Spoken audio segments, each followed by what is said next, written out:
അത് ശരിയായ രീതിയിൽ മനസ്സിലാക്കുമ്പോഴാണ് നമ്മുടെ സംസ്കാരത്തിന്റെ മഹത്വം, നമ്മുടെ ശാസ്ത്രങ്ങളുടെ ഉൾക്കാഴ്ച ബോധ്യപ്പെടുന്നത്. ഇപ്പൊ പറഞ്ഞു വന്നത് ശാസ്ത്രത്തിന്റെ ലക്ഷണങ്ങളാണല്ലോ. അപ്പൊ ഏത് ദേശത്തിനും കാലത്തിനും അനുയോജ്യമായി മനുഷ്യന്റെ ബുദ്ധിക്കും യുക്തിക്കും സ്വീകരിക്കാൻ സാധിക്കണം. അപ്പൊ മനുഷ്യബുദ്ധി അംഗീകരിക്കണമെങ്കിൽ അതിന് വ്യക്തമായ വിശദീകരണം ഉണ്ടാകണം. വെറുതെ എന്തെങ്കിലും പറഞ്ഞാൽ നമ്മൾ ആരും കണ്ണടച്ച് വിശ്വസിക്കാറില്ല. അത് കേൾക്കുമ്പോൾ അതിൽ യാഥാർത്ഥ്യമുണ്ടോ, അത് പ്രായോഗികതയുള്ളതാണോ, അത് ശരിയോ തെറ്റോ എന്ന് വിലയിരുത്താനുള്ള വിശേഷത നമ്മുടെ ബുദ്ധിക്കുണ്ട്. അതുകൊണ്ട് ബുദ്ധിക്കും യുക്തിക്കും സ്വീകരിക്കാൻ സാധിക്കണം. മൂന്നാമത്തേത് ഗുണദോഷ വിചിന്തനം നടത്തിയിട്ടുണ്ടായിരിക്കണം. ഒരു ശാസ്ത്രം രചിക്കുകയോ രൂപപ്പെടുത്തുകയോ ചെയ്തു കഴിഞ്ഞാൽ അതിന്റെ ആപ്ലിക്കേഷൻസ് ധാരാളമുണ്ട്. അത് ഉപയോഗിക്കാനുള്ള സാധ്യത വലിയ തോതിലാണ്. അങ്ങനെ ഉപയോഗപ്പെടുത്തുമ്പോൾ അതിന്റെ ഗുണവും ദോഷവും പ്രതിപാദിച്ചിട്ടുണ്ടാകണം. അപ്പൊ നമ്മുടെ ശാസ്ത്രങ്ങളിലൊക്കെ ഇത് കാണാം. ഏത് ദേശത്തിനും കാലത്തിനും അനുയോജ്യമായി മനുഷ്യന്റെ ബുദ്ധിക്കും യുക്തിക്കും സ്വീകരിക്കാൻ പാകത്തിന് ഗുണദോഷ വിചിന്തന പൂർവകം അവതരിപ്പിക്കുമ്പോഴാണ് ഒരു അഭിപ്രായമോ നിർദ്ദേശമോ ഗവേഷണ ഫലമോ എല്ലാം തന്നെ ശാസ്ത്രം എന്ന നിലയ്ക്ക് പരിഗണിക്കപ്പെടുക. അങ്ങനെയുള്ള ശാസ്ത്ര സിദ്ധാന്തങ്ങൾക്ക് മാത്രമേ നിലനിൽപ്പുണ്ടാകൂ. കാലാതിവർത്തിയായി മനുഷ്യ സമാജത്തെ നയിക്കാൻ സാധിക്കും. അതിനെ ഒട്ടനവധി തലമുറകൾ പിന്നിട്ടും മനുഷ്യന് അവന്റെ ജീവിതത്തിൽ ഉപയോഗിക്കാൻ പറ്റുന്നതും ജീവിത വിജയത്തിന് സഹായിക്കുന്നതും ഈ പ്രപഞ്ച രഹസ്യങ്ങൾ ബോധ്യപ്പെടുത്തി കൊടുക്കുന്നതും പ്രപഞ്ചത്തിന്റെ സ്ഥിതി അറിഞ്ഞ് അതിനനുസൃതമായി ജീവിക്കാൻ നമ്മെ പ്രാപ്തരാക്കുന്നതുമായ ഒട്ടേറെ ദാർശനിക കൃതികളാണ് ഭാരതം ലോകത്തിന് സമ്മാനിച്ചിട്ടുള്ളത്. ഇതാണ് മതവും സംസ്കാരവും തമ്മിലുള്ള അന്തരം. മതങ്ങൾ ധാരാളമുണ്ട് ലോകത്ത്. ആ മതങ്ങളെല്ലാം ഈശ്വര വിശ്വാസത്തിൽ അധിഷ്ഠിതമായ മതഗ്രന്ഥങ്ങൾ ലോകത്തിന് സമ്മാനിച്ചപ്പോൾ ഭാരതം മാത്രമാണ് ലോകത്തിന് ശാസ്ത്ര ഗ്രന്ഥങ്ങൾ സമ്മാനിച്ചത്. അതാ വ്യത്യാസം. മതങ്ങളെല്ലാം തന്നെ അനുയായികളെ കൂടെ നിർത്താനും അവരിൽ ഒരു ഭരണം അല്ലെങ്കിൽ ആധിപത്യം നിലനിർത്താൻ വേണ്ടിയുള്ള മതാനുഷ്ഠാനങ്ങളും മതാനുശാസനങ്ങളും രേഖാമൂലം ഗ്രന്ഥങ്ങളിലൂടെ പകർന്നു കൊടുത്തപ്പോ ഭാരതം മാത്രമാണ് മനുഷ്യന്റെ ബുദ്ധിമണ്ഡലം വ്യാപരിക്കുന്ന സമസ്ത മേഖലകളിലും കടന്നു ചെന്ന് അതിഗഹനവും യുക്തിഭദ്രവുമായ ശാസ്ത്രതത്വങ്ങളെ ലോകത്തിന് സമ്മാനിച്ചത്. ആ ഒരു പാരമ്പര്യമാണ് നമ്മുടെ പിന്നിലുള്ളത്. അതെപ്പോഴും ഓർത്തു വയ്ക്കേണ്ടതുണ്ട്. അപ്പൊ ആ പാരമ്പര്യത്തെ ഓർമ്മപ്പെടുത്തുക മാത്രമല്ല, ഓരോ മനുഷ്യനും ആവശ്യമായ രീതിയിൽ ഈ ശാസ്ത്ര പ്രതിപാദനങ്ങളെ ഉപയോഗപ്പെടുത്താനുള്ള സാധ്യത അവർക്ക് പറഞ്ഞു കൊടുക്കേണ്ടതുണ്ട്. അതിനുള്ള സ്ഥാനങ്ങൾ നമുക്ക് ഉണ്ടാക്കേണ്ടത്. ഇവിടെ നമ്മൾ ഭാഗവതത്തേക്ക് പ്രവേശിച്ചപ്പോൾ ആദ്യം കണ്ടതൊരു യജ്ഞശാലയാണ്, യാഗശാലയാണ്, സത്രശാലയാണ്. 1000 വർഷം നീണ്ടു നിൽക്കുന്ന ഒരു വലിയ സംരംഭമാണത്. 85,000-ഓളം വേദപണ്ഡിതരാണ് അതിന്റെ കാര്യക്രമങ്ങളൊക്കെ നിർവഹിക്കുന്നത്. അപ്പൊ വേദമന്ത്രങ്ങൾ പഠിച്ചും വേദനിർദ്ദേശമനുസരിച്ച് ആ വേദവാക്യങ്ങളിൽ പരിപൂർണമായി വിശ്വസിച്ച് സ്വർഗലോക പ്രാപ്തി ലഭിക്കുമെന്ന് പ്രതീക്ഷയോടുകൂടിയാണ് അവരതിൽ ഏർപ്പെട്ടത്. പക്ഷെ വളരെ കാലം കഴിഞ്ഞിട്ടും അവർക്ക് ആ കർമ്മങ്ങളിൽ വേണ്ടത്ര താല്പര്യമോ ശ്രദ്ധയോ ഉള്ളിൽ സാഫല്യമോ സംതൃപ്തിയോ ഉണ്ടായില്ല. അപ്പോഴാണ് ആ കർമ്മപരിപാടികളൊക്കെ അവസാനിപ്പിച്ച് അവിടേക്ക് കടന്നു വന്ന സൂത പൗരാണികന്റെ മുമ്പിൽ അവരിരുന്ന് വളരെ ശ്രദ്ധാപൂർവം സംശയങ്ങൾക്കുള്ള മറുപടി തേടുന്നത്. അതാണ് ശ്രീമദ് ഭാഗവതത്തിന്റെ ആ പശ്ചാത്തലം. ഇവിടെ നാം കാണേണ്ടതാണ്. അതാണ് മതവും സംസ്കാരവും തമ്മിലുള്ള അന്തരം. എന്നാൽ ഉത്തരേന്ത്യൻ ഭാഷകളിൽ സംസ്കാരം എന്നതിനെ 2 തലങ്ങളിലായി ഉപയോഗിക്കാറുണ്ട്. സംസ്കാരം എന്നത് വ്യക്തിപരമായത്. എന്നാൽ സമൂഹത്തെ സംബന്ധിച്ച് ഉത്തരേന്ത്യൻ ഭാഷകളിലുള്ളത് സംസ്കൃതി എന്നാണ്. അപ്പൊ അവര് പറയുന്നത് മനുഷ്യ വ്യക്തിത്വത്തിന്റെ സംസ്കാരവും മനുഷ്യന്റെ കൂട്ടായ്മയായ സമൂഹത്തിൽ സംസ്കൃതി. അതുകൊണ്ട് അവർക്ക് ഭാരത സംസ്കൃതി എന്നേ പറയും. മനുഷ്യനുള്ള സംസ്കാരമുണ്ട്. ആ സംസ്കാരം രൂപപ്പെടുത്തിയെടുക്കുക. കാരണം എന്തായി സംസ്കാരം എന്ന് പറഞ്ഞാൽ അതിനൊരു ഒരു ചെറിയ വാക്യം പറയാം. അപ്പോൾ നമ്മൾ ശ്രദ്ധിച്ചാൽ ഇത് മനസ്സിലാകും. പ്രകൃതി, വികൃതി, സംസ്കൃതി. 3 ശബ്ദങ്ങൾ ശ്രദ്ധിക്കും. പ്രകൃതി, വികൃതി, സംസ്കൃതി. പ്രകൃതി എന്ന് പറഞ്ഞാൽ പ്രകൃതിയാലുള്ള ശീലങ്ങൾ. അതെല്ലാ ജീവജാലങ്ങൾക്കും സമാനമാണ്. നേരത്തെ പറഞ്ഞ ആഹാരം കഴിക്കുക മുതലായ പ്രകൃതിയാലുള്ള പ്രകടനങ്ങൾ എല്ലാ ജീവജാലങ്ങളിലും കാണാം, മനുഷ്യരിലും കാണാം. ആ പ്രകൃതിയാലുള്ള രീതികളെ യാതൊരു നിയന്ത്രണവും അടുക്കും ചിട്ടയും ഇല്ലാതെ ഉപയോഗിക്കുന്നതിനെയാണ് വികൃതി എന്ന് പറയുന്നത്. ഉദാഹരണത്തിന് ആഹാരം കഴിക്കുക എന്നത് പ്രകൃതിയാണ്, പ്രകൃതമാണ്. മനുഷ്യന്റെ എല്ലാ ജീവികളുടെയും പ്രകൃതമാണ് ആഹാരം കഴിക്കുക എന്നുള്ളത്. അപ്പൊ ഒട്ടേറെ ആഹാര പദാർത്ഥങ്ങൾ മുന്നിൽ നിരത്തി 2 കൈകൊണ്ടും വലിച്ചുമാരി തോന്നിയ മാതിരി കഴിക്കുന്നതിന് നമുക്ക് എന്താ പറയാൻ പറ്റുക? വികൃതി എന്നാ പറയുക. നേരെ മറിച്ച് കൈ കഴുകി ഒരു ഇലയിട്ട് അതിൽ ഓരോ വിഭവങ്ങളും പ്രത്യേക സ്ഥാനത്ത് വിളമ്പി അത് ശ്രദ്ധയോടുകൂടി അത് കഴിക്കുമ്പോഴാണ് നാം അതിനെ സംസ്കൃതി എന്ന് പറയുക. ഇതാണ് പ്രത്യേകത. ഇപ്പൊ പ്രകൃതി, വികൃതി, സംസ്കൃതി എന്ന 3 ശബ്ദങ്ങൾ പരിശോധിക്കുമ്പോൾ തന്നെ ഇതിന്റെ വ്യത്യാസം മനസ്സിലാക്കാം. അപ്പൊ മനുഷ്യനാണ് സംസ്കൃതിയിലേക്ക് വളർന്നിട്ടുള്ളത് ഇതര ജീവജാലങ്ങളെക്കാൾ കൂടുതൽ. പഴയകാലത്ത് ഈ സംസ്കാരത്തിന്റെ വളർച്ച സംഭവിക്കാൻ ഓരോ ആചാരങ്ങളെ അത് ഏർപ്പാടാക്കുകയുണ്ടായി. അതിനവര് പേര് നൽകിയത് സംസ്കാരം എന്നാണ്.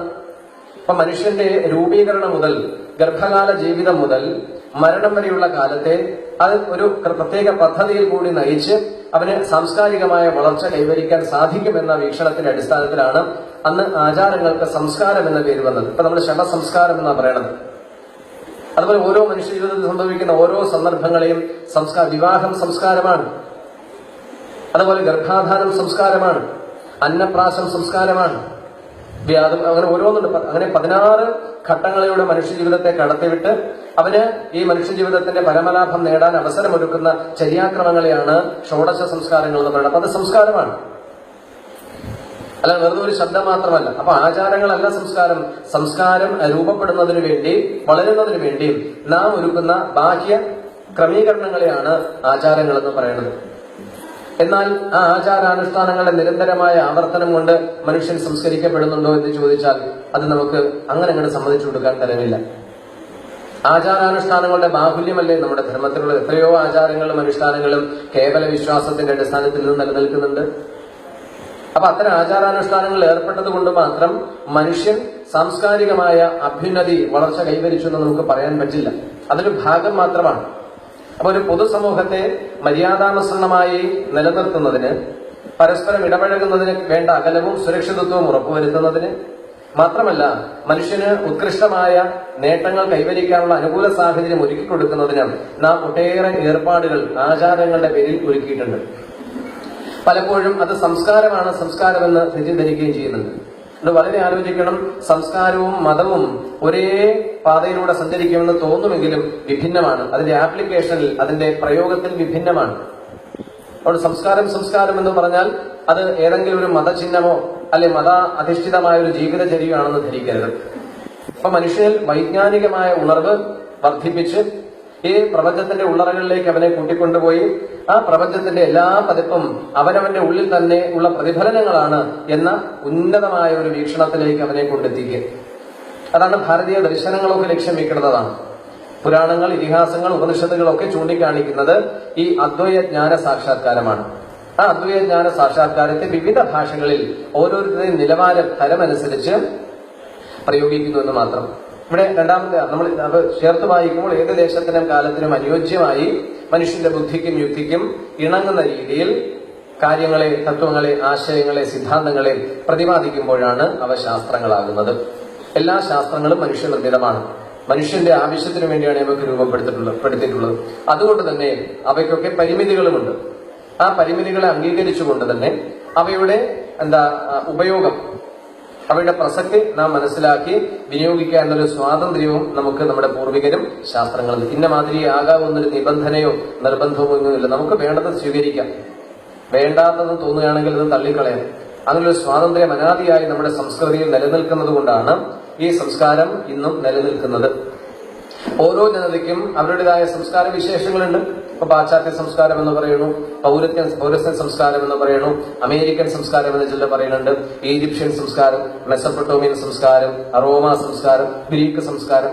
അപ്പൊ ഈ സംസ്കാര ശബ്ദങ്ങളൊക്കെ അവിടെ ഉപയോഗിക്കപ്പെടുന്നത് അല്ലെങ്കിൽ അവിടെ ലക്ഷ്യം വെക്കുന്നത് അവരുടെ സാമൂഹികമായ ജീവിതത്തിന്റെ നിലനിൽപ്പിന് വേണ്ടി ഏർപ്പെടുത്തിയിട്ടുള്ള വിവിധ നടപടിക്രമങ്ങൾ എന്നതുകൊണ്ടാണ്. അപ്പൊ അവിടെയൊക്കെ ഭൗതികമായ വ്യവസ്ഥകൾ വർദ്ധിപ്പിക്കുന്നതിനാണ് ശ്രദ്ധ ചെലുത്തിയിരുന്നത്. ഇപ്പൊ ഈജിപ്ഷ്യൻ സംസ്കാരം മികച്ചതായിരുന്നില്ലേ? സമ്പന്നന്മാരായിരുന്നു അവര്. അതുപോലെ തന്നെ അതിവിദഗ്ധന്മാരായിരുന്നു. ശാസ്ത്ര സാങ്കേതിക വിദ്യയിൽ മികച്ച വിജയം കൈവരിച്ചവരായിരുന്നു. പക്ഷെ അതൊന്നും തന്നെ ഇന്ന് നിലനിൽക്കുന്നില്ല. ഇപ്പൊ ഈജിപ്ഷ്യൻ സംസ്കാരം എന്ന് പറയുമ്പോൾ ഇന്നത്തെ തലമുറയ്ക്ക് ആകെ ആ ഈജിപ്ഷ്യൻ സംസ്കാരത്തെ കുറിച്ച് അറിയാനുള്ളത് ഫറവോമാരുടെ ശവകുടീരങ്ങൾ മാത്രമാണ് അവശേഷിക്കുന്നത്. അതുപോലെ തന്നെ റോമ സംസ്കാരം, മെസപ്പൊട്ടേമിയൻ സംസ്കാരം എന്നൊക്കെ ഗതകാല സ്മരണകളായി തീർന്നിരിക്കുന്നു, കാലഹരണപ്പെട്ടിരിക്കുന്നു. കാലത്തിന്റെ കുത്തൊഴുക്കിൽ അവയൊക്കെ നാമാവിശേഷമായി കഴിഞ്ഞിരിക്കുന്നു. പക്ഷെ അവിടെ മനുഷ്യരുണ്ടല്ലോ. ഒന്ന് ഈജിപ്തിൽ മനുഷ്യരുണ്ട്, റോമിൽ മനുഷ്യരുണ്ട്, അവിടെയൊക്കെ ആ രാജ്യങ്ങളൊക്കെ മനുഷ്യരുണ്ട്.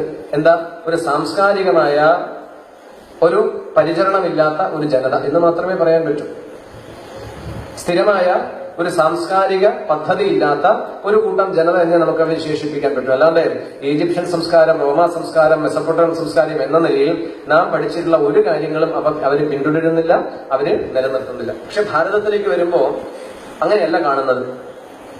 നമ്മൾ ധാരാളം മൂല്യങ്ങളും ധാരാളം ആശയങ്ങളും ധാരാളം തത്വചിന്തകളും ധാരാളം പ്രാപഞ്ചിക വ്യവസ്ഥകളും ഒക്കെ പരിഗണിച്ചും അവയ്ക്ക് അനുകൂലമായി ജീവിക്കാൻ തലമുറയാ പരിശീലനം നേടിയുമാണ് കഴിഞ്ഞു പോരുന്നത്.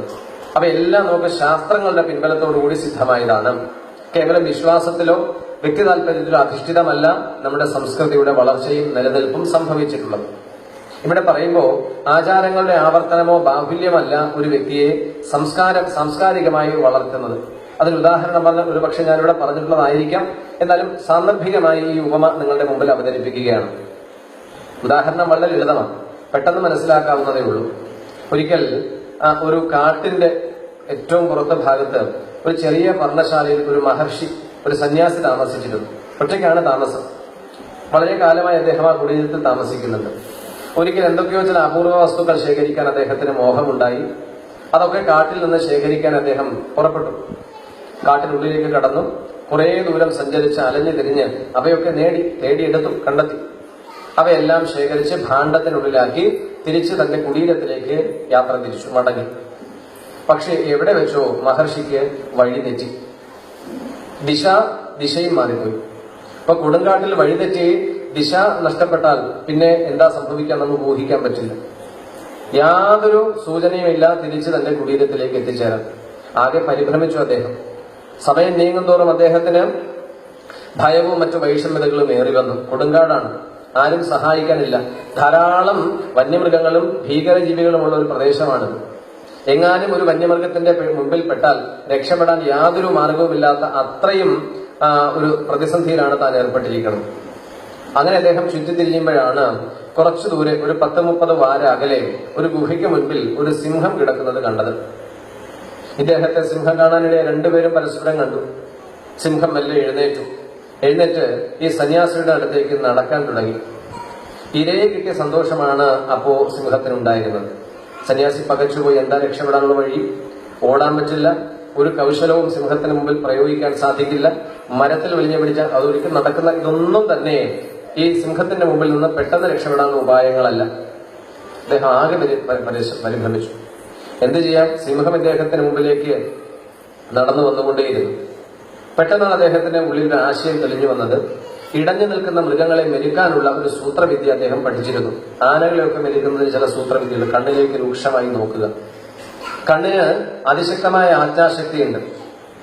മാത്രമല്ല മനസ്സിലെ സങ്കല്പങ്ങളെയും വികാരങ്ങളെയും പകരാൻ ഏറ്റവും എളുപ്പമുള്ള മാധ്യമം കണ്ണിലൂടെയുള്ള ആശയവിനിമയമാണ്.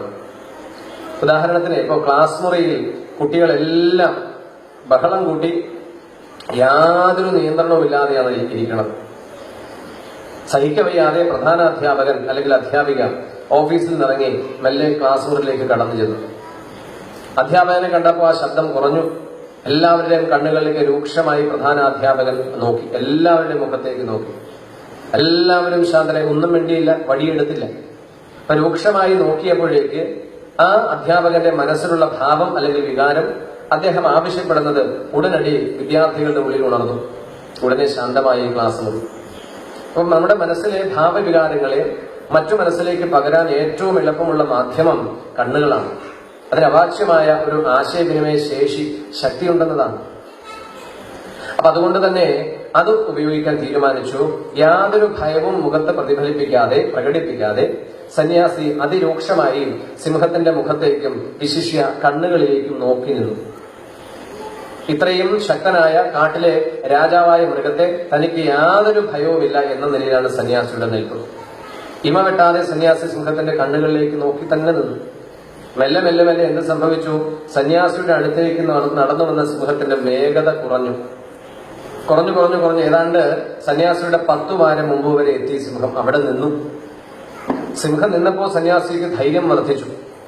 അടുത്തു വന്ന സിംഹം സന്യാസിയുടെ മുമ്പിൽ നിലം പറ്റി ചേർന്ന് കിടന്നു. അങ്ങനെ നിലത്ത് പറ്റി കിടന്നു. സന്യാസിക്ക് ധൈര്യമല്ല, സന്തോഷവും വർദ്ധിച്ചു. കാട്ടിലെ അതിശക്തനായ മൃഗരാജാവ് തന്റെ മുമ്പിൽ അടിയറവ് പറഞ്ഞിരിക്കുന്നതായി അദ്ദേഹം ധരിച്ചു. എന്നിട്ട് പറയണു, കുറച്ചു സമയം ആ മൃഗം അവിടെ കിടന്നു. എന്തൊക്കെയോ ചിലത് പിറുപിറുത്തു, ശബ്ദം വ്യക്തമല്ല. പിറുപിറുപ്പൊക്കെ കഴിഞ്ഞിട്ട് ഒരു 5 മിനിറ്റോളം എടുത്തിട്ടുണ്ടാകും. അത് കഴിഞ്ഞ് ഈ സിംഹം മെല്ലെ എഴുന്നേറ്റ് കഴിഞ്ഞപ്പോ സന്യാസി സിംഹത്തോട് സംസാരിക്കാൻ തുടങ്ങി. സന്യാസി സിംഹത്തോട് ചോദിച്ചു, എന്താണ് നീ ഇത്രയും നേരം പറഞ്ഞത്? എനിക്ക് മനസ്സിലായില്ല, അതൊന്ന് വ്യക്തമാക്കാമോ? നീ എന്തൊക്കെയോ പിറുപിറുത്തല്ലോ, അന്ന് വ്യക്തമാക്കി തരാമോ എന്ന് ചോദിച്ചപ്പോ സിംഹം പറഞ്ഞു, ഞാൻ ഭഗവത്ഗീതയിലെ 15-ാമത്തെ അധ്യായം ചൊല്ലുകയായിരുന്നു എന്ന് മറുപടി പറഞ്ഞു. അപ്പൊ സന്യാസി ചോദിച്ചു, എന്തിനാണ് നീ ഇപ്പോ ഭഗവത്ഗീതയിലെ 15-ാമത്തെ അധ്യായം ചൊല്ലിയത്? അപ്പൊ സിംഹം പറഞ്ഞത്, ഞാൻ ജനിച്ചതും വളർന്നതും ഒരു ഗുരുകുലത്തിന് സമീപത്താണ്.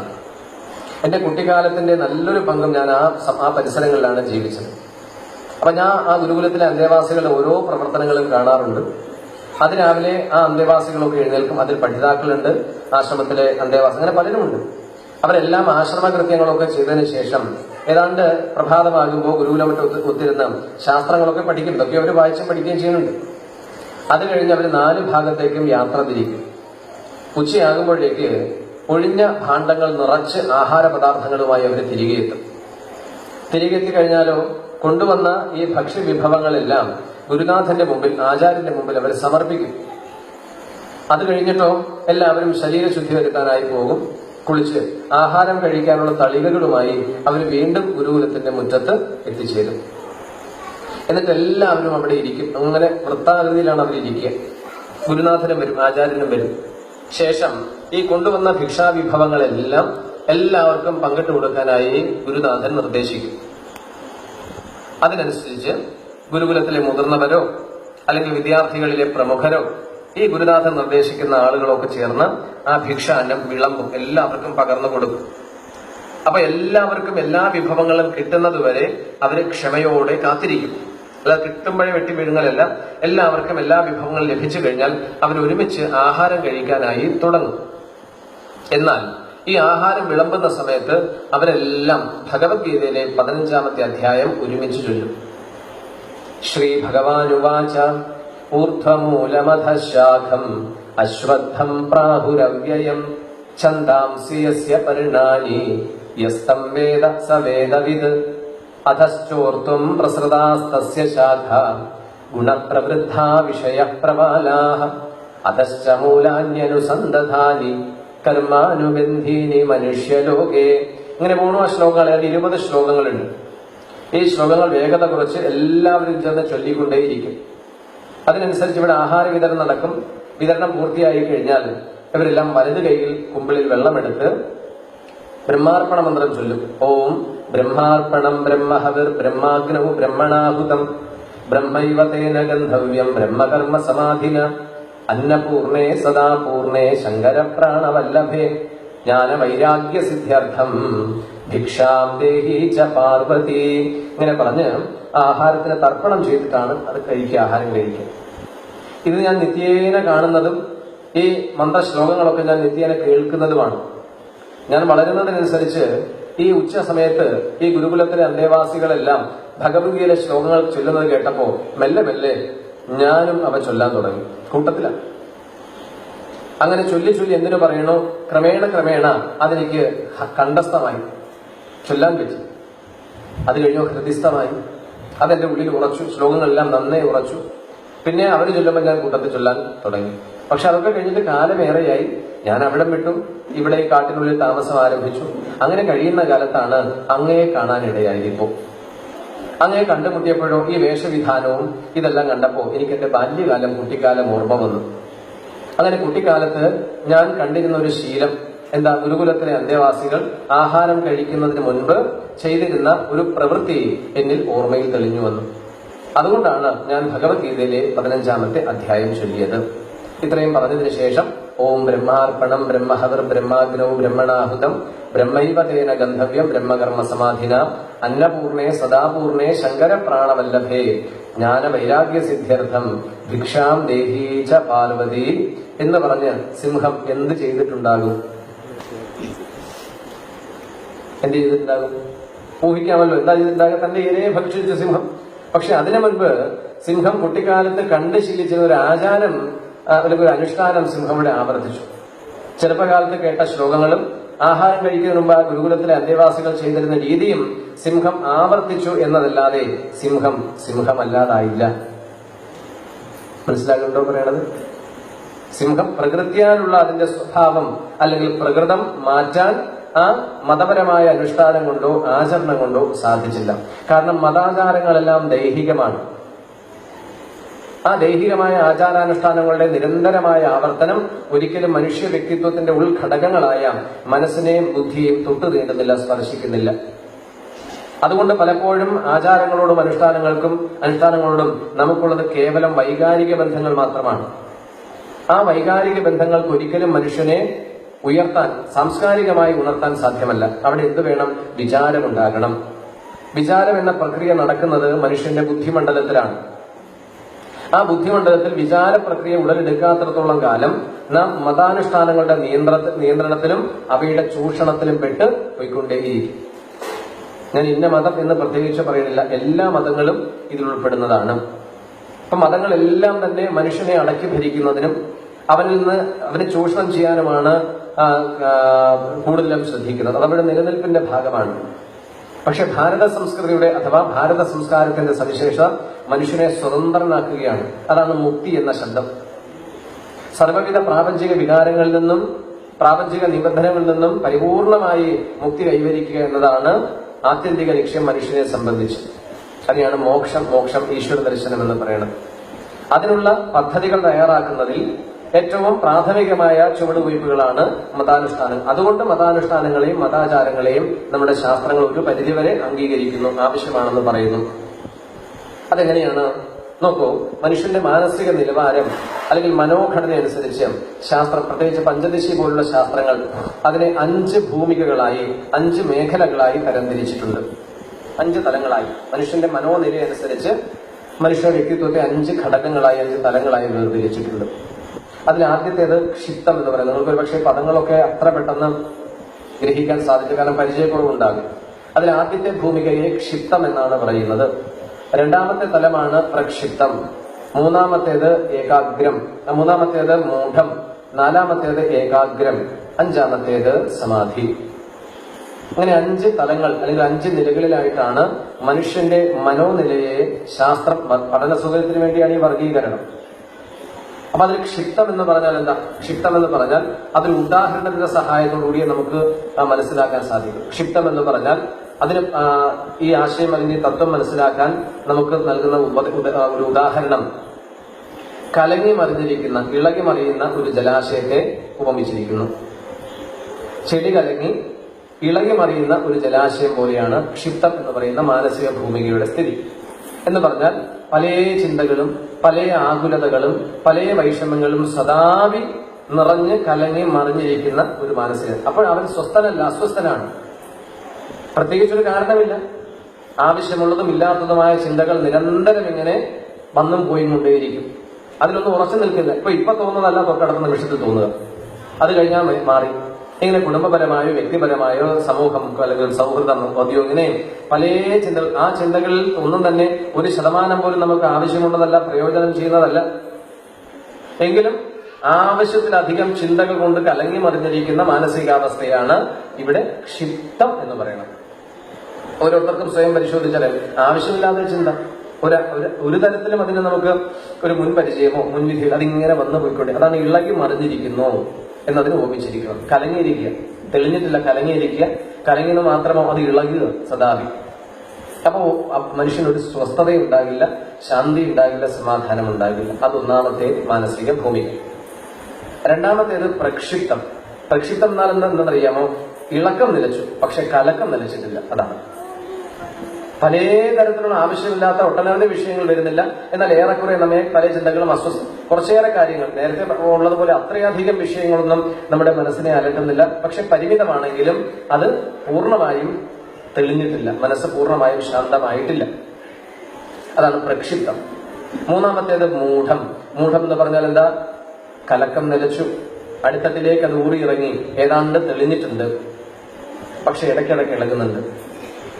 ഇടയ്ക്കിടയ്ക്ക് നമുക്കറിയാം, ജീവിതത്തിൽ ഒട്ടേറെ സമാധാനം ഉണ്ടെങ്കിൽ ഏതെങ്കിലും ഒരു വാർത്ത കേൾക്കുമ്പോൾ അല്ലെങ്കിൽ ഒരു വാർത്ത വായിക്കുമ്പോൾ ഒരു ഫോൺ സന്ദേശം വരുമ്പോഴൊക്കെ മനസ്സിളകും. ഇളകി കഴിഞ്ഞാലോ ഒരു 3-4 ദിവസത്തേക്ക് അതിന്റെ നമ്മൾ പറയും ഹാങ് ഓവർ നിൽക്കും. പക്ഷെ അതുകൂടി അത് തീരും. അങ്ങനെ ഇടയ്ക്കിടയ്ക്കൊക്കെ ഇളകുകയും ഇടയ്ക്കൊക്കെ അത് ശാന്തമാകുകയും ചെയ്യുന്ന ഒരു മാനസിക നിലയാണ് മൂഢം എന്ന് പറയുന്നത്. 4-മത്തേത് സാധനാനുഷ്ഠാനം കൊണ്ട് നേടേണ്ട ഒരു സ്ഥിതിയാണ് ഏകാഗ്രം. ഏക ചിന്തയിൽ മാത്രം മനസ്സുറയ്ക്കുന്നു. അവിടെയാണ് നമുക്ക് ധ്യാനം മുതലായ ആന്തരികാഭ്യാസങ്ങൾ ചെയ്യാൻ സാധിക്കുകയുള്ളൂ. പക്ഷെ അതും അഭ്യാസത്തിലധിഷ്ഠിതമാണ്. എന്താ അഭ്യാസം വെച്ചാൽ ഒരു പരിശ്രമം നടത്തണം. ഒറ്റയ്ക്കിരുന്ന് സ്വസ്ഥമായി കണ്ണടച്ച് എല്ലാ ഇന്ദ്രിയ വ്യാപാരങ്ങളെയും ഉൾവലിച്ച് ഒരേ ചിന്തയിൽ മുഴുകിയിരിക്കും. അപ്പൊ നമ്മൾ ഭഗവത് ധ്യാനമൊക്കെ ഈശ്വര ചിന്തകളൊക്കെ ഉണ്ടാക്കുന്ന ആ നിലയിലാണ്. പക്ഷെ എന്താ പ്രശ്നം എന്നറിയാമോ? അത് നമ്മൾ ഈ കുത്തുകാലം എന്ന് പറയുമല്ലോ. എന്താ നമ്മൾ ഈ ഉത്സവത്തിനൊക്കെ മുമ്പേ പിടിക്കുന്ന ഒരു വിളക്ക് പിടിക്കുമല്ലോ, കുത്തുവിളക്കെന്നല്ലേ പറയുന്നത്. ആ കുത്തുവിളക്ക് നിലത്ത് കുത്തിവെച്ചാൽ ആ ദീപം ആ വിളക്കിൽ പ്രകാശിക്കും. പക്ഷെ ആ കാലിങ്ങോട്ട് എടുത്താലോ വിളക്ക് താഴെ വീഴും. ഇതുപോലെ ആ നിഷ്ഠയിൽ നിന്ന് നമ്മൾ മാറിയാലോ ഉടനെ പോയി പോകും. എന്നാൽ 5-മത്തെ സ്ഥിതിയാണ് സമാധി. അത് പ്രത്യേകിച്ചൊരു നിഷ്ഠയോ അനുഷ്ഠാനമോ കൊണ്ടുണ്ടാകുന്നതല്ല. അത് സഹജമാണ്, സ്ഥായിയാണ് സമാധി അവസ്ഥ. അതാണ് ഏറ്റവും പരമം ഉന്നതം. ഈ ഒരു ഉന്നതാവസ്ഥ കൈവരിക്കുക എന്നതാണ് എല്ലാവിധ അധ്യാത്മ അനുഷ്ഠാനങ്ങളുടെയും തപശ്ശലികളുടെയും അന്തിമ ലക്ഷ്യം. അപ്പൊ നമ്മൾ പറഞ്ഞ 5 മാനസിക തലത്തിലുള്ളവർക്കും അവരുടേതായ ആചാരാനുഷ്ഠാനങ്ങൾക്കും നിയന്ത്രണങ്ങളും ആവശ്യമാണ്. ഉദാഹരണത്തിന് പറഞ്ഞാൽ ഈ ക്ഷിപ്തം എന്ന് പറയുന്ന നിങ്ങൾക്ക് ഏറെക്കുറെ ധാരണ കിട്ടിയെന്ന് ഞാൻ വിചാരിക്കുന്നു.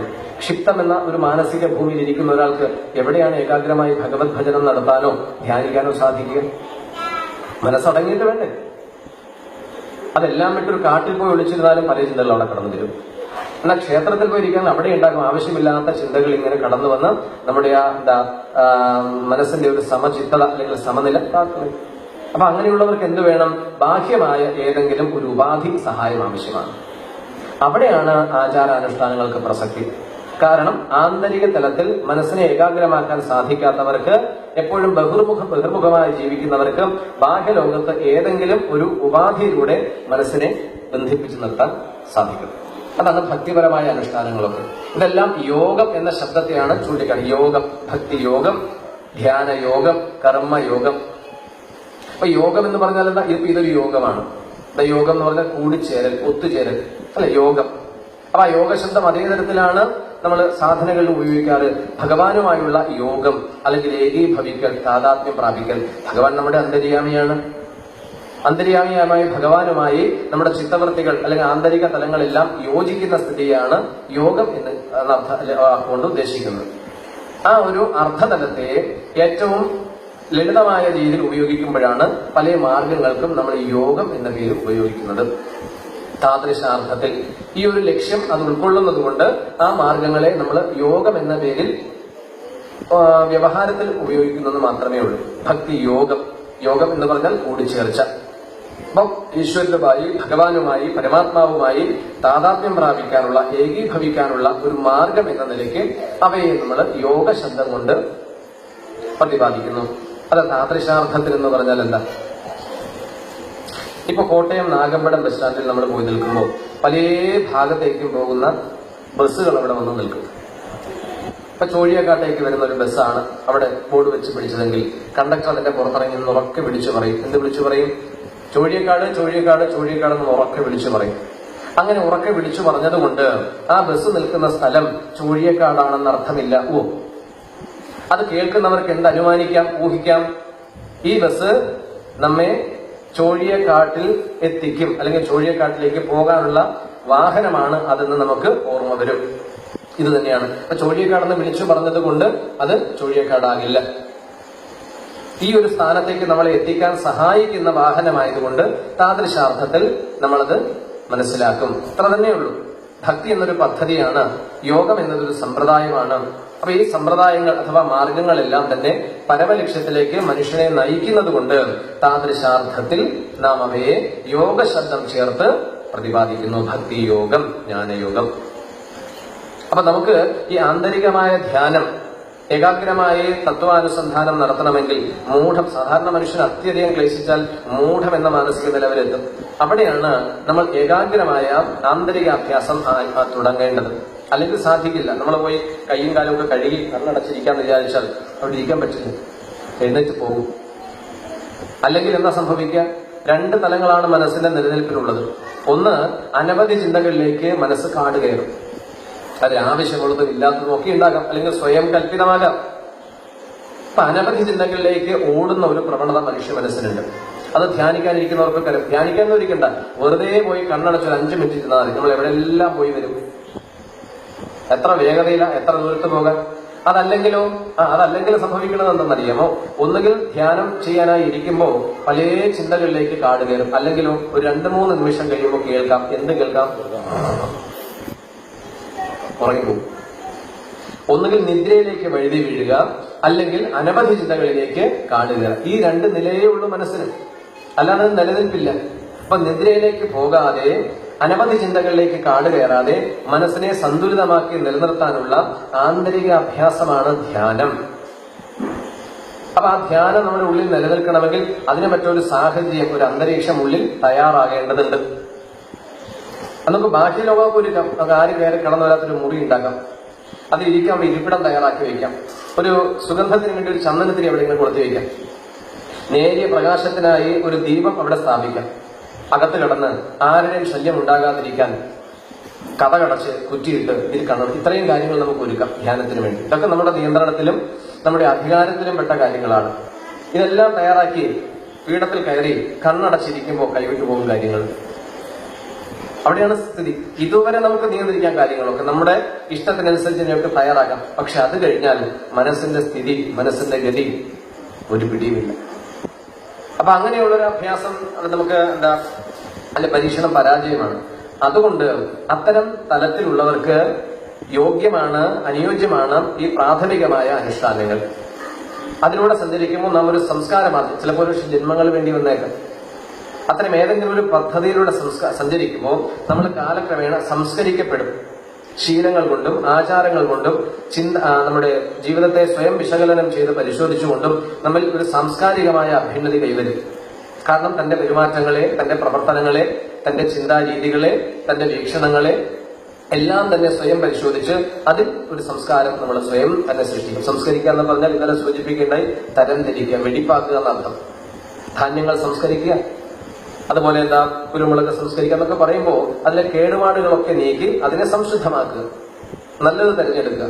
ഇതുപോലെ സ്വന്തം വ്യക്തിത്വത്തിൽ കാലങ്ങളായി അഴിഞ്ഞുകൂടിയിരിക്കുന്ന വിപരീത രീതികളെ മുഴുവൻ സ്വയം പരിശോധിച്ച് നീക്കം ചെയ്യുന്ന ഒരു നിരന്തര പ്രക്രിയയാണ് സംസ്കാരം എന്ന് പറയുന്നത്.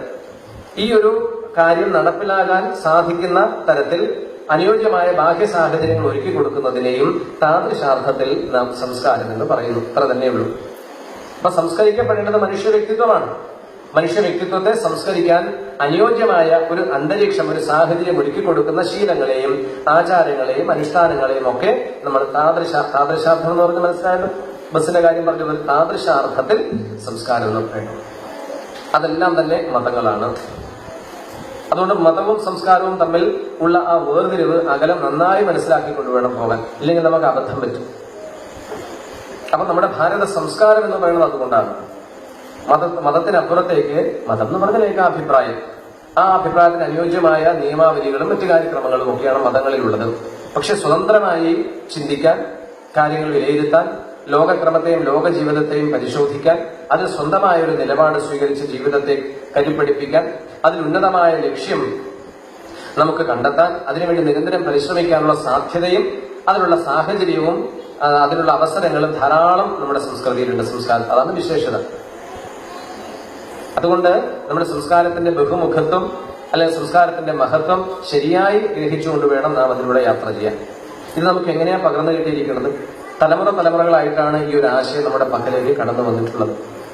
ഈ ഒരു ആശയത്തെ, ഈ ഒരു ദർശനത്തെ കൈമാറാൻ വേണ്ടി നമ്മുടെ പൂർവികർ സൃഷ്ടിച്ച അതിവിദഗ്ധവും ശാസ്ത്രോക്തവുമായ ഒരു പദ്ധതിയാണ് കുടുംബ സംവിധാനം അഥവാ കുടുംബ സങ്കല്പം.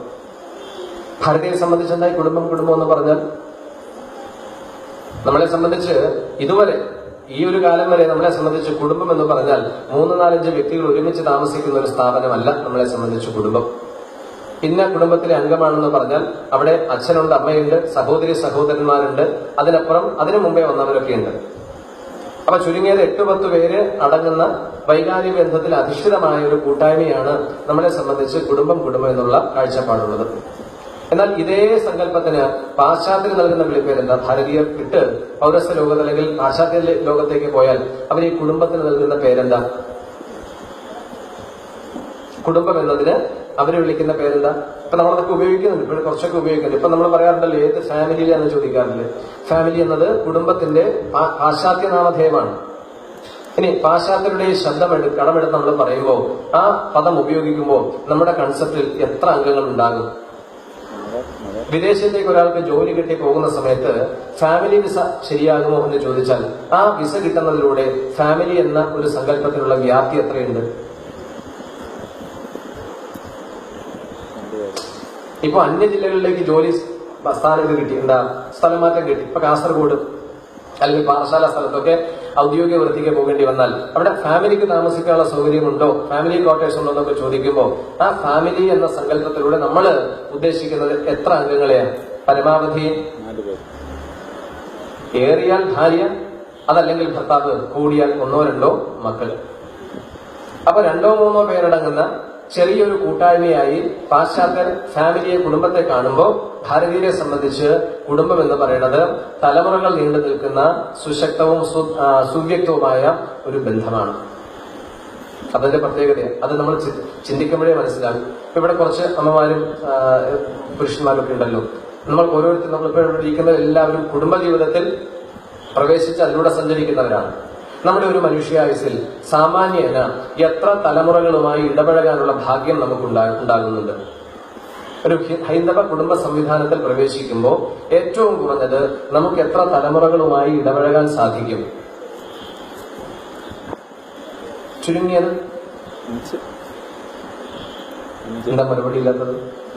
ഏറ്റവും കുറഞ്ഞത് സാമാന്യേന നമുക്ക് എത്ര തലമുറകളുമായി, അങ്ങനെ പറഞ്ഞെങ്കിലേ മനസ്സിലാവും, എത്ര ജനറേഷനുമായി കമ്മ്യൂണിക്കേറ്റ് ചെയ്യാൻ, ഇടപഴകാൻ, സംസാരിക്കാൻ സാഹചര്യമുണ്ട് നമ്മുടെ കുടുംബ സങ്കല്പത്തിൽ? ഏറ്റവും കുറഞ്ഞത് 5 തലമുറകൾ, ഏറ്റവും കുറഞ്ഞത്. അതങ്ങനെ 5 എന്നത് ഇത്ര കൃത്യമായി പറഞ്ഞത്? നമുക്കറിയാം, നമുക്ക് തൊട്ട് മുൻപേ വന്ന ഒരു തലമുറ, അച്ഛൻ, അമ്മ. അതിന് മുൻപുണ്ടായിരുന്നവരുണ്ടല്ലോ, മുത്തച്ഛൻ, മുത്തശ്ശൻ, അപ്പൂപ്പൻ, അമ്മ. അവരെ നമ്മൾ കണ്ടിട്ട് അവരോട് കുറച്ചു കാലങ്ങളിൽ നമ്മൾ ജീവിച്ചിട്ടുണ്ട്. അച്ഛനമ്മമാരോടൊപ്പം കുറച്ച് കൂടുതൽ കാലം ജീവിച്ചു. പിന്നെ നാം അടങ്ങുന്ന ഒരു തലമുറയുടെ സഹോദരങ്ങൾ, നമ്മുടെ സമപ്രായത്തിലുള്ള, നമ്മുടെ നമ്മൾ വന്നതിന് സമാന്തരമായി വന്ന കാലത്തുള്ള അംഗങ്ങൾ. അപ്പൊ അത് 3ാമത്തെ ആയിരിക്കും. വിവാഹത്തിൽ പ്രവേശിച്ചാൽ, കുട്ടികൾ ഉണ്ടായിക്കഴിഞ്ഞാൽ നമുക്ക് ശേഷമുള്ള ആദ്യത്തെ തലമുറ. അവര് വളർന്ന് മുതിർന്ന് കല്യാണം കഴിച്ച് കുട്ടികൾ ഉണ്ടാകുമ്പോൾ നമുക്ക് ശേഷം ഉണ്ടാകുന്ന 2ാം തലമുറ പേരക്കുട്ടികൾ. അപ്പൊ കണക്കൂട്ടി നോക്കൂ, 2, 2, 4, 3, 5 തലമുറകളുമായി ഇടപഴകാനുള്ള സൗഭാഗ്യം ലോകത്ത് ഏത് കുടുംബ സങ്കല്പത്തിലുണ്ട്? ചിന്തിച്ചു നോക്കൂ. ഈ ഒരു കുടുംബജീവിതത്തിന്റെയും കുടുംബ സംവിധാനത്തിന്റെയും അപൂർവതയും അതിന്റെ ശ്രേഷ്ഠതയും പ്രതിവർഷം നമ്മളെ ഓർമ്മപ്പെടുത്തുന്നതാണ് നാം പുണ്യ സ്ഥലങ്ങളിൽ അല്ലെങ്കിൽ പുണ്യ നദികൾക്ക് സമീപം പോയിരുന്ന് പ്രതിവർഷം ചെയ്യുന്ന ശ്രാദ്ധം, ശ്രദ്ധയോടുകൂടി ചെയ്യുന്ന കർമ്മം. അപ്പൊ നമ്മുടെ പൈതൃകത്തെക്കുറിച്ചും ഉത്കൃഷ്ടമായ പാരമ്പര്യത്തെക്കുറിച്ചും പ്രതിവർഷം ഓർമ്മപ്പെടുത്തുകയാണ്. നീ ഒറ്റപ്പെട്ട ഒരു വ്യക്തിയല്ല, ആകാശത്ത് താഴെ വീണതോ ഭൂമിയിൽ മുളച്ചു പൊന്തിയതല്ല മനുഷ്യജീവി അല്ല. നീ 2 തലമുറകളുടെ തുടർച്ചയാണ്, ജീവിച്ചിരിക്കുന്ന കണ്ണിയാണ്. കഴിഞ്ഞുപോയ, അതായത് കടന്നുപോയ 2 തലമുറകളെയും വരാൻ പോകുന്ന 2 തലമുറകളെയും തമ്മിൽ കൂട്ടിയോജിപ്പിക്കേണ്ട ഒരു കണ്ണിയാണ് നീ. അതിനാണ് ഭാരതീയ കുടുംബ സംവിധാനം ചിട്ടപ്പെടുന്നത്. എത്രയോ പൗരാണികമാണത്. ഈ കുടുംബക്രമത്തിന്റെ വിശേഷതയും ആ കുടുംബജീവിതത്തിന്റെ അനിവാര്യതയും അറിഞ്ഞുകൊണ്ടാണോ ഇന്നത്തെ സമൂഹം ചിന്തിക്കുന്നതും ജീവിക്കുന്നതെന്നും വളരെ ആഴത്തിൽ ആലോചിക്കണം. നമ്മുടെ ഹൈന്ദവ ആരാധനാനുഷ്ഠാനങ്ങളെയും ആചാരക്രമങ്ങളെയും ചില കീഴ്വഴക്കങ്ങളെയും ഒക്കെ അകാരണമായി ആക്ഷേപിക്കുമ്പോൾ, അതിനിന്ദ്യമായി പരിഹസിക്കുമ്പോൾ അതിൽ നന്മകൾ കാണാൻ പലപ്പോഴും ശ്രദ്ധിക്കുകയോ ശ്രമിക്കുകയോ ചെയ്യാറില്ല. പോരായ്മകൾ എവിടെയല്ലാത്തത്? മനുഷ്യനിർമ്മിതമായ എല്ലാ സംരംഭങ്ങൾക്കും പരിമിതികളുണ്ട്, അതിൽ കുറവുകളുണ്ട്. ആ കുറവുകളേക്കാൾ കൂടുതൽ കുറ്റമറ്റതും കൂടുതൽ സുരക്ഷിതവും ദീർഘകാല സ്വഭാവമുള്ളതിനെ മാത്രമേ നമ്മുടെ സംസ്കാരം സ്വീകരിച്ചിട്ടുള്ളൂ, നിലനിർത്തിയിട്ടുള്ളൂ. അവിടെയാണ് നമ്മൾ പല കാര്യങ്ങളും വർത്തമാനകാലത്ത് ചിന്തിക്കേണ്ടി വരുന്നത്. നമ്മുടെ ഹൈന്ദവ സമാജത്തിൽ ഒരു കാലഘട്ടങ്ങൾ ഉണ്ടായിരുന്ന കുറവുകൾ അല്ലെങ്കിൽ പോരായ്മകൾ, വളരെ ശക്തമായി വേരൂന്നി പടന്നിരുന്ന ആചാരങ്ങളൊക്കെ കാലക്രമേണ നമ്മൾ നിർത്തലാക്കിയില്ലേ? അതിനെ നമ്മൾ ഉൾക്കൊണ്ടില്ലേ? ഒരു കാലത്ത് ഏറ്റവും പ്രബലമായി നമ്മുടെ ഭാരതത്തെ പിടിമുറുക്കിയിരുന്ന ഒരു ദുരാചാരമായിരുന്നു. ഈ തെക്കൻ ഇന്ത്യയിലൊന്നും ഉണ്ടായിരുന്നില്ലെങ്കിലും വടക്കേ ഇന്ത്യയിലൊക്കെ ധാരാളമായി നടന്നിരുന്ന ഒരു ആചാരമായിരുന്നു സതി. കാലക്രമേണ ആ സതി എന്നത് ആചാരം ക്രമേണ അനാചാരമായി, ആ അനാചാരം ക്രമേണ ദുരാചാരമായി. ആ ദുരാചാരത്തെ നിർത്തലാക്കാൻ നിലവിലുള്ള നിയമം ഇടപെടേണ്ടി വന്നു. അതുപോലെയാണ് വിധവാ പുനർവിവാഹം. വിധവകൾ ഒരു കാലത്ത്, അതായത് ഭർത്താവ് മരിച്ചു കഴിഞ്ഞാൽ ഭാര്യയുടെ സകല സ്വാതന്ത്ര്യങ്ങളും അതോടുകൂടി നിഷേധിക്കപ്പെടുകയാണ്. തലമുണ്ടനം ചെയ്ത് വെള്ളവസ്ത്രം ധരിച്ച് പാർപ്പിടത്തിന്റെ ഉള്ളിൽ ഒതുങ്ങിക്കൂടേണ്ടിയിരുന്നു പണ്ട് കാലത്തെ വിധവകൾ. അവർക്ക് പുനർവിവാഹത്തിനും ബൗദ്ധിക സ്വത്താവകാശത്തിനുമുള്ള അനുവാദവും അർഹതയും നേടിക്കൊടുത്തത് അക്കാലത്തുണ്ടായിരുന്ന നിയമങ്ങളാണ്. നിയമവ്യവസ്ഥയാണ് ഇക്കാര്യത്തിൽ ഇടപെട്ടത്. അതൊന്ന്. അതുപോലെ ശൈശവിവാഹം ഒരു കാലത്ത് ആവശ്യമായിരുന്നു, പിൽക്കാലത്ത് ദുരുപയോഗം ചെയ്യപ്പെട്ടപ്പോൾ ആ ആചാരം ക്രമേണ അനാചാരവും പിന്നാലെ ദുരാചാരവുമായപ്പോൾ അത് നിയമം മൂലം നിരോധിക്കപ്പെട്ടു. ഇപ്പോഴും ഈ വർത്തമാനകാലത്ത് ഞാൻ ചെറിയൊരു സൂചന മാത്രമേ നിങ്ങളുടെ മുമ്പിൽ അവതരിപ്പിക്കാൻ ഉദ്ദേശിക്കുന്നുള്ളൂ. അത് കോടതിയുടെ പരിഗണനയിരിക്കുന്ന ഒരു വിഷയമായതുകൊണ്ട് നമ്മൾ കൂടുതലായി പൊതുവേദിയിൽ അത് ചർച്ച ചെയ്യുന്നത് ശരിയല്ല, പക്ഷെ ചർച്ച ചെയ്യേണ്ടതാണ്. അപ്പൊ ശബരിമലയുമായി ബന്ധപ്പെട്ട ഒരു വിഷയം പരമോന്നത നീതിപീഠത്തിന്റെ മുമ്പിലാണ് എത്തപ്പെട്ടിരിക്കുന്നത്. പരമോന്നത നീതിപീഠത്തിന്റെ മുമ്പിലാണ്.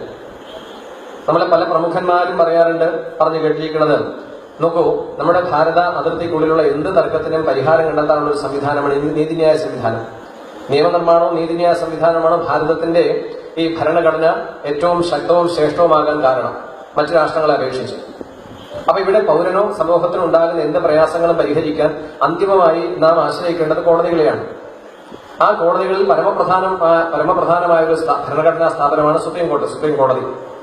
ആ സുപ്രീം കോടതി വരെ പോകേണ്ടി വന്നു നമുക്ക് ഒരു വിഷയത്തിൽ ഒരു തീർപ്പ് കൽപ്പിക്കാൻ. ആലോചിച്ച് നോക്കൂ. അപ്പൊ ഏത് കാലഘട്ടത്തിലും നമ്മുടെ സമാജത്തിലെ പോരായ്മകൾ നീക്കം ചെയ്യുന്നതിനും തിരുത്തുന്നതിനും നിയമത്തിന്റെ ഇടപെടൽ ഉണ്ടായിട്ടുണ്ട്. അപ്പൊ അവിടെ വരെ എത്തിച്ചത് എന്തുകൊണ്ടാണ്? അവിടെയാണ് ആലോചിക്കേണ്ടത്. അവിടെ വരെ എത്താനുള്ള സാഹചര്യം ഒരുക്കി കൊടുത്തിട്ട് സ്വയം നമ്മൾ ലഭ്യനാകുന്ന, പരിഹസിപ്പിക്കുന്ന ഒരു സാഹചര്യത്തിലേക്ക് എത്തുന്നതിന് മുൻപ് തന്നെ കാര്യത്തിന്റെ ഗൗരവം മനസ്സിലാക്കി തർക്കങ്ങളും വിതർക്കങ്ങളും ഒഴിവാക്കി ശാസ്ത്രത്തിനും കാലഘട്ടത്തിന്റെ പ്രത്യേകതകൾക്കും അനുസരിച്ച ഒരു നയമോ നടപടിയോ സ്വീകരിക്കുകയാണ് വേണ്ടത്. ഇവിടെ രാഷ്ട്രീയത്തിന്റെ വിവാദത്തിന്റെ ആവശ്യം വരുന്നില്ല. ശ്രീ ചിത്രനാൾ ബാലരാമവർമ്മ തിരുവിതാംകൂറിന്റെ ഭരണാധികാരിയായി വന്നപ്പോഴാണ് ക്ഷേത്രപ്രവേശന വിളംബരം പ്രഖ്യാപിച്ചത്. അന്ന് എന്തെല്ലാം കീഴ്വഴക്കങ്ങളും ആചാര സംഘർഷങ്ങളും ഉണ്ടായിരുന്നു. എത്രയേറെ ആചാരങ്ങൾ ഹൈന്ദവ ഒരു പദ്ധതിയിൽ ജനിച്ചിട്ടുകൂടി ക്ഷേത്രത്തിന്റെ 7 അയലത്തുകൂടി പോകാനുള്ള അവസരമോ അനുവാദമോ ഉണ്ടായിരുന്നില്ല. വൈക്കം സത്യാഗ്രഹമൊക്കെ ഉണ്ടായത് ആ ഘട്ടത്തിലാണ്. അന്ന് സാമൂഹിക പരിഷ്കർത്താക്കളും ആചാര്യന്മാരും സാമുദായിക നേതാക്കന്മാരും ഒക്കെ വളരെയധികം പ്രക്ഷോഭങ്ങളും വളരെയധികം സമ്മർദ്ദങ്ങളും ഒക്കെ നടത്തിയിട്ടാണ് ക്ഷേത്രപ്രവേശന വിളംബരം അന്ന് പ്രഖ്യാപിച്ചത്. അതിന്റെ പിന്നിൽ ഒട്ടേറെ കാര്യങ്ങൾ നമ്മൾ മനസ്സിലാക്കേണ്ടതുണ്ട്. കാരണം എന്താ? മതമാറ്റം ധാരാളമായി നടന്നിരുന്ന ഒരു കാലത്താണ് ഇങ്ങനൊരു വിളംബരം മൂലം പ്രത്യേകം അതിനെ തടുക്കാനായി മഹാരാജാവിന് തിരിയേണ്ടി വന്നത്. ധാരാളം ഹൈന്ദവ സമാജത്തിലുണ്ടായിരുന്ന അനാവശ്യമായ കീഴ്വഴക്കത്തെ നിലയ്ക്ക് നിർത്താനോ നിയന്ത്രിക്കാനോ നിരുപാധികമായി നിർമ്മാർജ്ജനം ചെയ്യാനോ സാധിക്കാതെ വന്ന ഘട്ടത്തിലാണ് ഇതിന് പരിഹാരം നിയമം ഇടപെടൽ മാത്രമേ ഉള്ളൂ. അങ്ങനെ മഹാരാജാവിനാണല്ലോ അന്നത്തെ കാലത്ത് തീർപ്പ് കൽപ്പിക്കാനും അത് പ്രഖ്യാപിക്കാനും അനുവാദമുള്ളത്, അവകാശമുള്ളത്. അത്തരത്തിലൊരു വിളംബരം പ്രഖ്യാപിച്ചു. ആ വിളംബരം പ്രഖ്യാപിച്ചത് നിങ്ങൾക്കറിയാം. പത്മനാഭസ്വാമി ക്ഷേത്രത്തിന് മുമ്പിൽ ചെന്നാൽ അറിയാം, ഹൈന്ദവ സമൂഹത്തിൽ ആചാരമര്യാദകളോടുകൂടി ക്ഷേത്ര ദർശനത്തിന് വരുന്നവർക്ക് ഉള്ള അനുവാദമോ അംഗീകാരമായിട്ടാണ് വിളംബരം. ഇന്നും പോയാൽ കാണാൻ ഒറ്റ വാചകമാണ്, ഒരു ഖണ്ഡികയുണ്ട്. അതിൽ പ്രത്യേകിച്ചൊരു ഭേദം അവിടെ ആ നിയമത്തിൽ കാണാനില്ല. ലിംഗഭേദം അവിടെ പരാമർശിച്ചിട്ടേ ഇല്ല. ഹൈന്ദവ സമൂഹത്തിൽ, സമാജത്തിൽ അല്ലെങ്കിൽ ഹിന്ദു മതത്തിൽ എന്ന് മാത്രമാണ് പരാമർശിച്ചിട്ടുള്ളത്. അപ്പൊ ഈശ്വര ദർശനത്തിന് ഏത് മനുഷ്യ ജീവിക്കും അനുവാദം, അവകാശം, അത് അംഗീകരിച്ചുകൊണ്ടുള്ള ഒരു തീർപ്പോ പ്രഖ്യാപനമായിട്ടാണ് നമ്മൾ കാണേണ്ടത്. അത് കഴിഞ്ഞ് എത്രയോ പരിഷ്കാരങ്ങൾ, എത്രയോ കാലഘട്ടത്തിന് അനുയോജ്യമായ രീതികൾ, സംവിധാനങ്ങൾ നമ്മുടെ ആചാരങ്ങളിലും അനുഷ്ഠാനങ്ങളിലും വിശ്വാസങ്ങളിലും കീഴ്വഴക്കങ്ങളിലും നാം വരുത്തി തീർത്തു. അപ്പൊ പിന്നോട്ടല്ല നാം യാത്ര ചെയ്യേണ്ടത്, മുന്നോട്ട് തന്നെയാണ് പോകേണ്ടത്. ആ മുന്നോട്ടുള്ള പ്രയാണത്തിന് തടസ്സം നിൽക്കുന്ന, അതായത് പ്രതിബന്ധം നിൽക്കുന്ന ചിന്തകളാകട്ടെ, കീഴ്വഴക്കങ്ങളാകട്ടെ, മറ്റ് ഏതെങ്കിലും തരത്തിലുള്ള വൈകല്യങ്ങളാകട്ടെ, അത് പരിശോധിക്കാനും തിരുത്താനും നമുക്ക് മുൻപിലുള്ളത് ശാസ്ത്രങ്ങളും ആചാര്യവാക്യങ്ങളുമാണ്. ഏത് കാലഘട്ടത്തിലും ഇതാണ് നാം സ്വീകരിച്ചിട്ടുള്ളത്.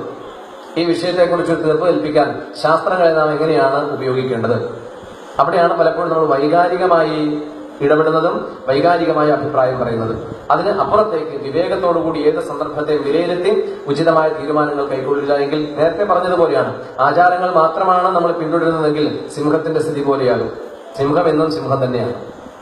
പ്രകൃതിയാലുള്ള അത്തരം ദൗർബല്യങ്ങൾക്ക് വഴങ്ങി വിധേയനായി കഴിയുന്ന ഒരു മനുഷ്യനെ അതിൽ നിന്ന് ഉദ്ധരിക്കാനുള്ള ഒരു ശ്രമം ആചാരങ്ങളുടെ ആവർത്തനത്തിന് സാധിക്കുന്നില്ല എങ്കിൽ പിന്നെ അതുകൊണ്ട് എന്ത് പ്രയോജനം? മനുഷ്യ മനസ്സിലുള്ള ദൗർബല്യങ്ങളും പോരായ്മകളും കുറവുകളും പ്രേരണകളും അനിയന്ത്രിതമായ ആവശ്യങ്ങളും സ്വയം നിയന്ത്രിക്കാനുള്ള വിചാരം, ബൗദ്ധിക ബലം അവന് കൈവരുന്നില്ല എങ്കിൽ ഇത്തരം ആചാരാനുഷ്ഠാനങ്ങളുടെ പ്രസക്തി നഷ്ടപ്പെടും. അതെപ്പോഴും നമ്മൾ വളരെ ഗൗരവത്തോടും അവധാനതയോടും കൂടി വേണം ഏത് വിഷയത്തെ സമീപിക്കാൻ എന്ന് മാത്രം ഓർമ്മിപ്പിക്കട്ടെ. ഇവിടെ രണ്ടാമത്തെ സ്കന്ധം ആരംഭിക്കുമ്പോൾ പരീക്ഷിത് മഹാരാജാവിനോട് ശുകബ്രഹ്മർഷി ഉപദേശിക്കുന്ന മാർഗം ധ്യാനം തന്നെയാണ്. ആന്തരിക തത്വത്തെ അറിഞ്ഞാൽ മരണമില്ലാത്ത അമരത്വത്തിലേക്ക് പ്രവേശിക്കാനുള്ള ഏക വഴി സ്വന്തം അന്തർനിലയെ, അതായത് മാനസിക ബൗദ്ധിക നിലവാരത്തെ പരമാത്മസ്ഥിതിയിലേക്ക് നയിക്കുക എന്നതാണ്. അതിനുള്ള ഒരു അഭ്യാസമായിട്ടാണ് ധ്യാനം മഹർഷി ശുകബ്രഹ്മർഷി പരീക്ഷത്തിനെ അറിയിക്കുന്നത്. അതിന്റെ കൂടുതൽ വിശദാംശങ്ങളും മറ്റു ഭാഗങ്ങളും ഒക്കെ നമുക്ക് നാളെ ചിന്തിക്കാം.